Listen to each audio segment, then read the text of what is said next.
Good morning, church family, and to the growing number of friends here in the Amherst community around New England, and even among different nations of the world. It's awesome to be together for our worship celebration, still meeting remotely, and oh, how we look forward to that day when we'll be able to begin gathering together in person. We've come to the 16th Sunday of the COVID-19 quarantine. Through this now 16 Sundays, this moving toward 4 months, so many people grieving the death of someone who they love. Many who didn't have a chance to see that person who they love one last time and couldn't gather together for a funeral. I know that personally. So many of you families packed together in your homes with restless young children who just want to go outside and run and play and be energetic the way that God created children to be, and who've wanted to be at school with their friends. And in the midst of this packed together, parents who are working at home and really trying to keep their jobs. That's a lot of stress for many families. And then so many of you who are alone. In quarantine, you're alone. You've been sheltered for more than 3 months. Many of you without human touch for 3 months. And then some who are in hospitals or in care facilities who are completely isolated. The only people who they see are those who wear masks. They haven't seen a human smile in over 3 months. 40 million people now we've eclipsed unemployed in our country. And so many more also facing financial anxiety about the future. And so many of our recent college graduates who are now envisioning entering into the job market that's so depressed that they wonder, are there going to be any jobs and when will the economy recover? And then racial violence and mass protests that have evoked centuries of injustice right here in our own country, in this nation that we love and we call home. It's really, we can cry out the words of the psalmist at least 5 different times. The psalmist write these words, and I'm quoting from Psalm 6, "How long, O Lord? How long?" You know, sometimes the waiting is the most challenging part. I struggle with waiting. I don't want to wait. I want to be in action. I want to be constantly producing. I want to be constantly achieving things. I want to be on the move. I do not like to wait. And yet sometimes it's in those kind of wilderness experiences. It's in our frustrations. It's in our adversity. Sometimes it can be even in seasons of pandemic that God can so often shape us, grow us, and teach us the most. To bring this to life, let's join together in Joshua chapter 3. So if you don't have your Bible with you or a device, feel free to pause and get your Bible or on your device, Joshua chapter 3. Now let's understand the context as we join the Hebrew people on the banks of the Jordan River. The Hebrew people had been enslaved in Egypt for over 400 years. God heard their cries and brought them out of slavery through the Exodus. They've wandered through the wilderness for 40 years because many of the people instead chose to chase after idols, like it's so easy for us to chase after idols to meet our deepest needs instead of God, to find our validation or our importance. And so often we chase after those idols, and they're painful, dangerous places. And that's exactly what happened to the Hebrew people. And so because of that, God had that generation wander in the wilderness for 40 years. God cared for them, sustained them, but they didn't get to go into the promised land. Then their children are born.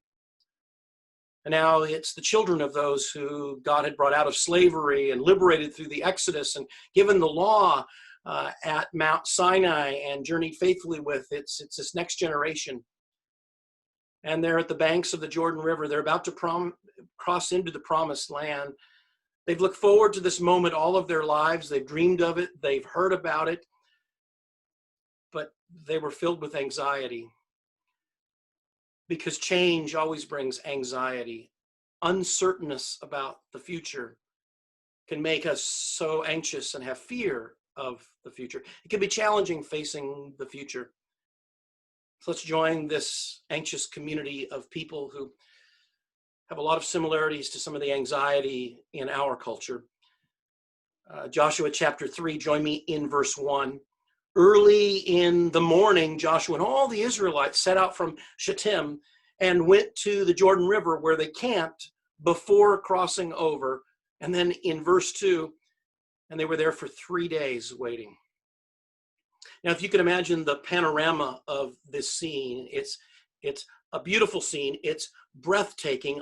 I've looked at this scene from Israel's side of the border, looking out across the Jordan River. It's breathtaking, but it's treacherous terrain. Shittim, and the Hebrew word translates to acacia, and that's because the valley of Shittim was actually a high plain that seemed like a valley, and on that plain, the plains of Moab, were these beautiful acacia trees. It's a beautiful location. It's 2,231 feet above sea level. And this is where they are, up on this plain amidst these beautiful acacia trees, and they're looking down. And as they look down in this treacherous terrain, they see the Jordan River, which is one of the lowest places on earth. The elevation is 1,412 feet below sea level. They're looking 3,500 feet down, treacherous desert terrain. And then out of the other side of the banks of the Jordan River, up at 846 feet above sea level, so that would be 2,000 feet of climbing from 1,400 feet under sea level, there's Jericho with its walled city. This is treacherous terrain that they're looking across. It's also flood season. The river has flooded because this is the spring season. And so Mount Hermon in the north, beautiful mountain, about 9,200 feet. In the springtime, the snows begin to melt, and the Jordan River expands about 4.5 times its width. So this is flood season. The Jordan River is rushing with raging waters going by, and they must have been thinking, we're going to cross this river? I don't know how this is going to happen. They've also heard that there's giants in this land, as they are facing the future, going somewhere where they've never been before. The rumors were spreading around the camp. You know, fake news was not created in our generation, but instead there were rumors all over in the community that there were these huge giants who were powerful and mighty and had advanced military technology. This would be a moment, if this was a movie, when the dramatic, intense movie music would begin to slowly arise, and there'd be a sense of, wow, this is a dramatic, this is an intense, this is an anxious moment. But in the midst of this, it's fascinating where Shittim, or the acres of acacia, there's historical significance, because this was a place that the Hebrew people had been before, years before. This was a place of shame in their past.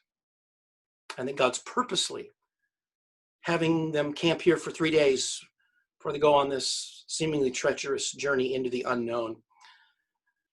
Back in Numbers chapter 25, this is what we read about Shittim. While Israel was staying at Shittim, the men began to indulge in sexual immorality with Moabite women, who invited them to the sacrifices of their gods. And so the people ate the sacrificial meal and bowed down before Baal. Now, when we understand what's happening, when we unpack this, a tremendous amount of shame at this place where they're camping out before crossing the Jordan River. When we read in Numbers 25 about sexual immorality, the Hebrew word really translates better prostitution. In other words, they had engaged in prostitution with the women who were there. Here's God's covenant people, called to represent God, to be a witness to their neighbors. And they're in many ways enslaving the women in prostitution. And then we read that they ate the sacrificial meal. What that means is that was a meal that was an act of worshiping idols. And they bowed down before Baal. In other words, they worshiped a foreign deity. We've met Baal before. He resides in so many of the pages of the Hebrew Scriptures, our Old Testament. Baal was a god of fire. Fire was so important, it brought life. You needed fire. And so there were many human sacrifices to Baal, where even children were passed into the fire. This is a horrific scene. And because of this, thousands of the Hebrew people died there at Shittim. How fascinating that this is a place, treacherous terrain that looks overwhelming ahead. The river is, for how are we ever going to get across this river?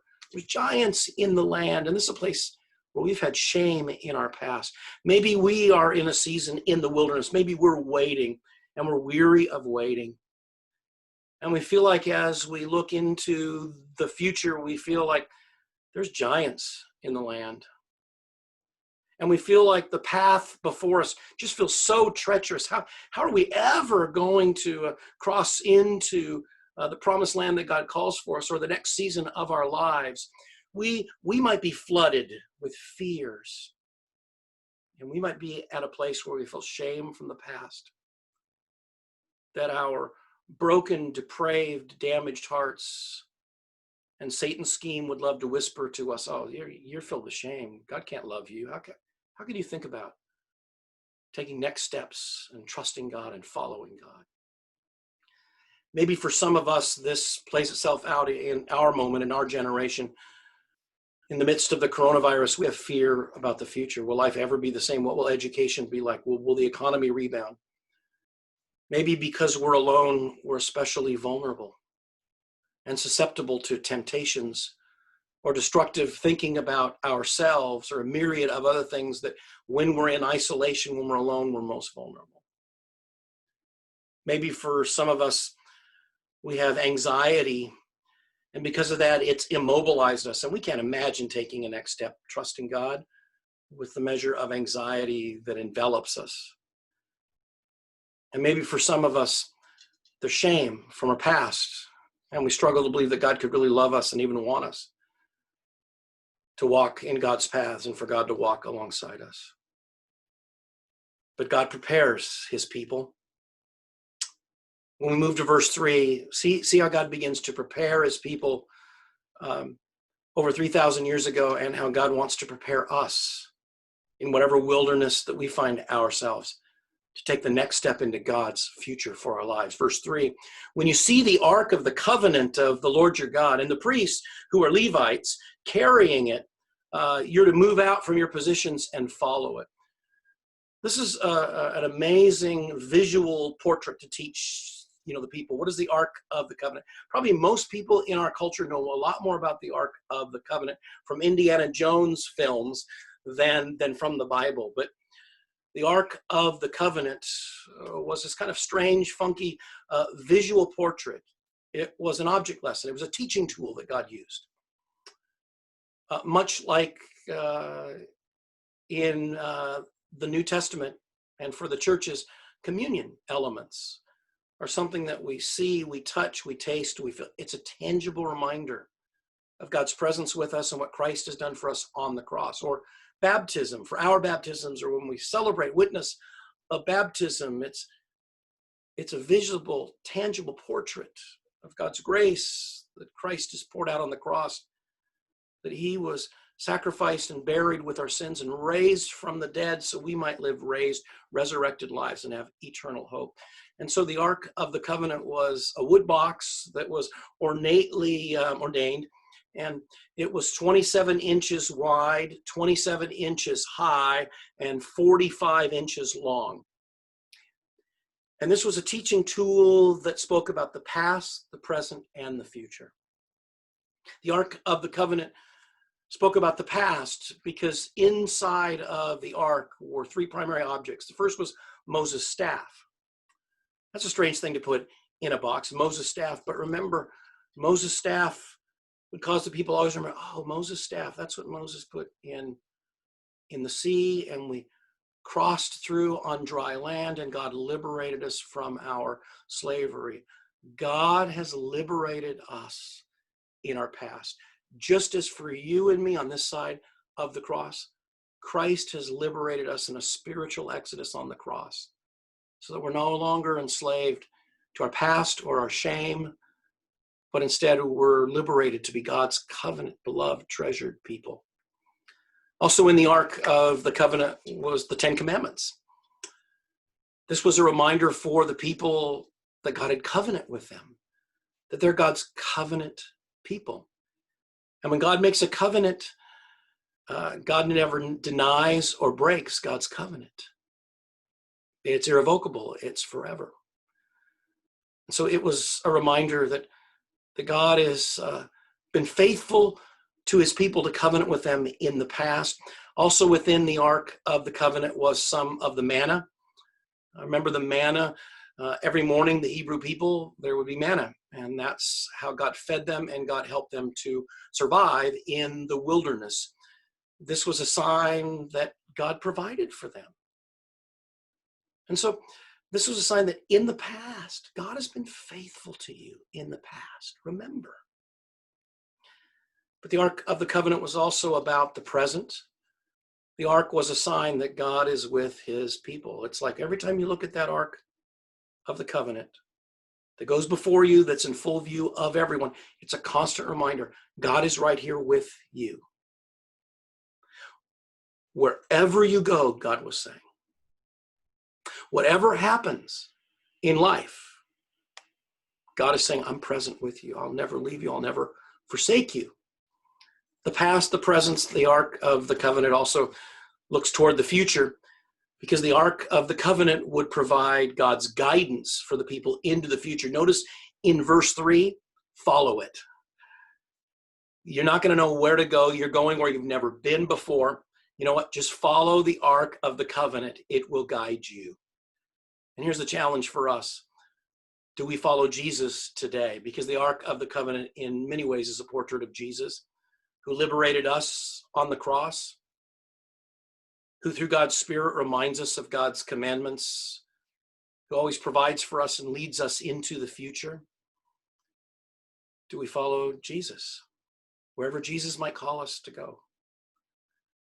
No matter how joyful it might be, no matter how challenging it might be, no matter how fearful it might sometimes make us, when we know that Jesus is calling us sometimes to challenging things and take steps of faith.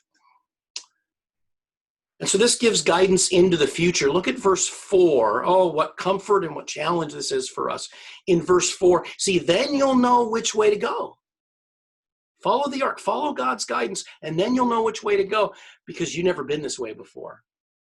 Oh, but keep a distance of about 1,000 yards between you and the Ark. This is calling out God's direction. In verse 4, you've never been this way before. This is a beautiful portrait.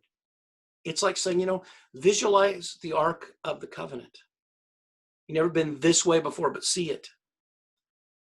And that's like saying, visualize Jesus with us right now, wherever we go. Like a tangible sign that Jesus is leading us, guiding us, but Jesus is with us every step of the way to trust God. Think about how revolutionary this can be. It means that if we're wrestling with, I wonder if God might be calling me to date that person. God might be calling me to marry that person. Visualize Jesus right there. I've said this before. Take Jesus on your dates with you and just pretend Jesus is sitting in that movie theater, sitting in that car, sitting at dinner over that conversation right between you. It'll revolutionize the way you date, but it will also mean that we're always thinking, Jesus, you're here, like the Ark of the Covenant of old. Now by your Spirit, you're here. And Jesus, what would you do? How are you guiding me right now in this moment? It means when we wrestle with ethics in our jobs, we visualize, we imagine, Jesus is right here with me. You know, if Jesus was in this boardroom, if Jesus was in this conversation at work, if Jesus was making this decision, what would Jesus do? And let's remember that Jesus spent a lot more time in business as a carpenter than he did in ministry. And maybe for us, it's in the midst of temptations. And we visualize and we imagine, you know, Jesus is right here in the midst of this temptation. If Jesus was right here, is this what Jesus would want me to watch? If Jesus was standing right here, how would Jesus want me to have this conversation? If Jesus was right here, how would Jesus call me to interact with this person? If Jesus was right here with me, because Jesus is by God's Spirit, how then would Jesus make this decision? Or maybe you feel overwhelmed. You've never been this way before because now you're a parent. And it feels overwhelming. And so we just imagine, you know, if Jesus was right here, what kind of parent would Jesus be? How would Jesus interact with this child? Because really, this child is really God's child who we're called to steward. It's really God's child. It's like a loner child that God gives to us for a lifetime with the stewardship of nurturing and raising that child. And we just imagine Jesus. See, it's revolutionary. And that's really what God's teaching the Hebrew people. You're going where you've never been before. It feels overwhelming. You're anxious. There might be confusion and there's temptations, but here's the Ark of the Covenant. For us, we could say, here's the cross. Here's Jesus. When we remember Jesus is there, see, every decision that we make, let's remember this. Every decision that we make is really asking in this moment, do I stand in awe of God in this moment more than that temptation or more than whatever that choice is? Do I love Jesus? Because Jesus sacrificed his life on the cross and calls me his beloved child. And is giving me meaning and purpose in this life. Promise never to leave me, never to forsake me. Has a home in heaven for me with an eternal inheritance. Do I love Jesus more than I love whatever this temptation that might be calling, beckoning me in this moment? That's what it really comes down to. Did you notice in verse 4, oh, but don't go near the Ark of the Covenant. Don't touch it. See, this is, again, a teachable moment, rich theology about the character of God.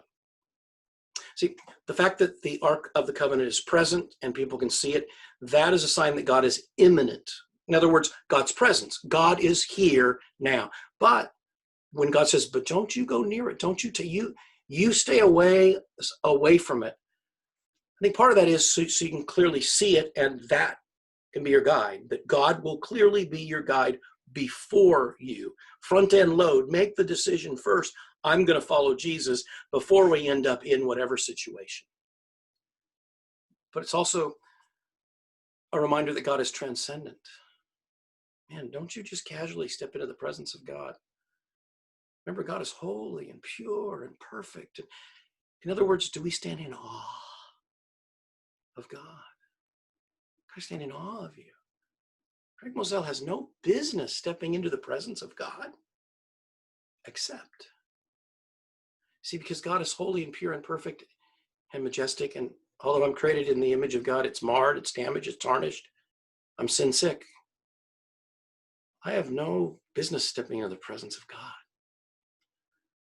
Except that, remember, when Jesus died on the cross, the curtain, the veil into the Holy of Holies in the temple, which was another word picture of God's presence here on earth, the veil was torn in two. And now we can step right into the presence, the throne room of God, because of what Jesus has done on the cross. But I pray we always are in awe of God, the majesty, the beauty, the holiness of God.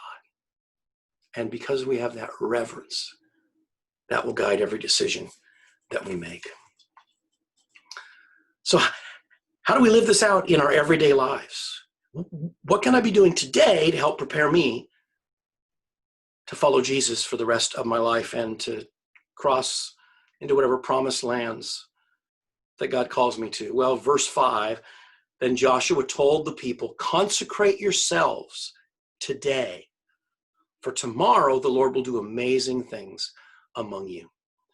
This is what God is really saying a few thousand years ago to God's covenant people and to you and me today. What God is really saying is don't waste the wilderness. Don't just sit around and waste the wilderness and hit pause.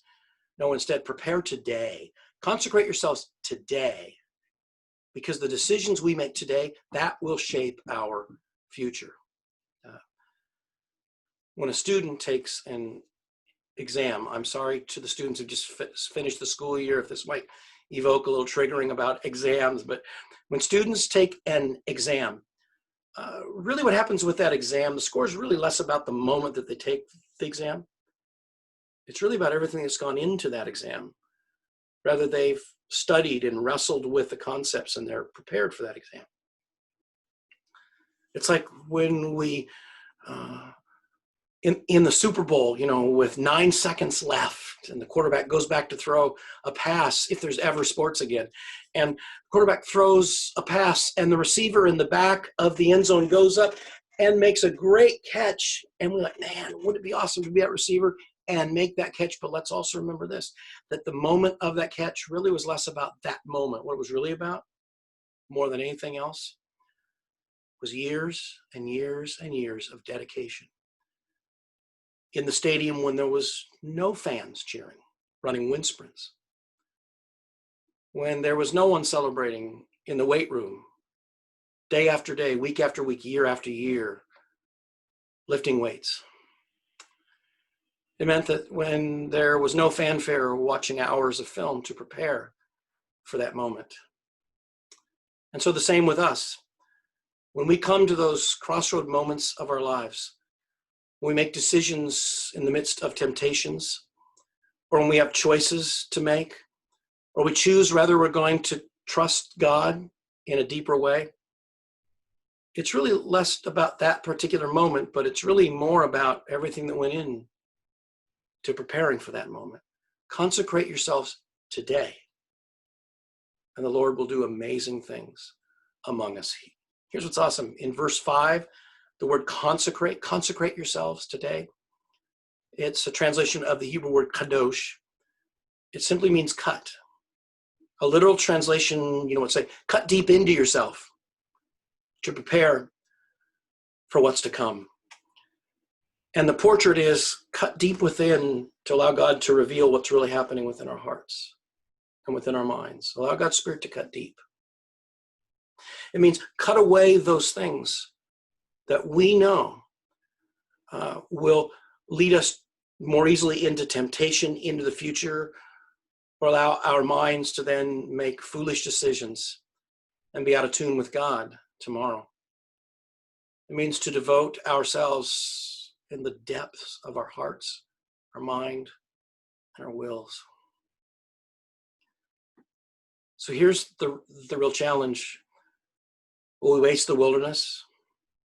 Will we waste this coronavirus season? Or will we see this as a challenging opportunity for God to cut down deep, reveal more about ourselves, shape us more like Christ, to see this as like training camp? We're preparing for what God has in store for us in the future. And don't stay in the wilderness. There's seasons for us in the wilderness, but God doesn't want us to just stay in the wilderness of shame, in the wilderness of sin, in the wilderness of regret, in the wilderness of bitterness, in the wilderness of sin. Instead, there will come times when God says, it's time to put our foot in the water and cross whatever the Jordan River is and take a step of faith. I wonder who was probably the priest who was carrying the Ark of the Covenant, all of the priests on the poles so they weren't touching it. And they came to the floodwaters of the Jordan. They're leading the people, and they must have looked at each other and said, who's going to put their foot in the water? Because God's promised God's going to open up the waters and we're going to cross the Jordan. I think maybe Judah over here. No, Judah doesn't want to do it. Maybe Benjamin. No. Benjamin doesn't want to put his foot in the water. Finally, David says, I'll put my foot in the water. And there's a time that God calls for us and says, put your foot in the water of obedience. Put your foot in the water of trusting Jesus. Put your foot in the water of repentance. Put your foot in the water of spiritual growth with spiritual habits. And we read, then God will do amazing things among us, whatever tomorrow might mean. Tomorrow may be a literal tomorrow. Tomorrow may be weeks, months, years from now, or eternity. But the word amazing, the Lord will do in verse 5, amazing things among you. It's a translation of the Hebrew word niblachat. And niblachat means a miracle. See, sometimes we can hear people, man, I'm waiting for my miracle. You know what? You're probably going to be waiting for that miracle the rest of your life. Because very seldom do miracles happen with people who are sitting around waiting. There will come a time when God will say, do you really want the miraculous to happen?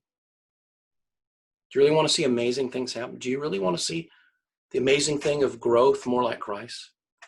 Do you really want to see amazing where there's fruit of ministry? Do you really want to see amazing what it means to trust God? Do we really want to see amazing where we begin to see our lives align with God's call for our lives? Then there'll come a time where we put our foot in the water. May we consecrate ourselves today. May we be growing more like Christ today. Right now, grow more like Christ today to be preparing for whatever God has in the future. My beloved church family, may we not hit pause during the rest of this coronavirus season, but instead may this be a rich, lush garden of spiritual growth. May it be so. And then someday when we gather together, it'll be beautiful to share testimonies of how God drilled down deep and grew us and shaped us, even through a challenging season, to live more like Christ. God bless you, my church family. Have a great week. I know I'll see some of you on Zoom throughout the week, and you'll be gathering in growth groups and different ministry teams. And if you're not in a growth group or a ministry team, I really encourage you, don't go through this season alone. I'll see you next Sunday. Between now and then, let's be consecrating ourselves, and we'll see what amazing things God is going to do in the future. Amen.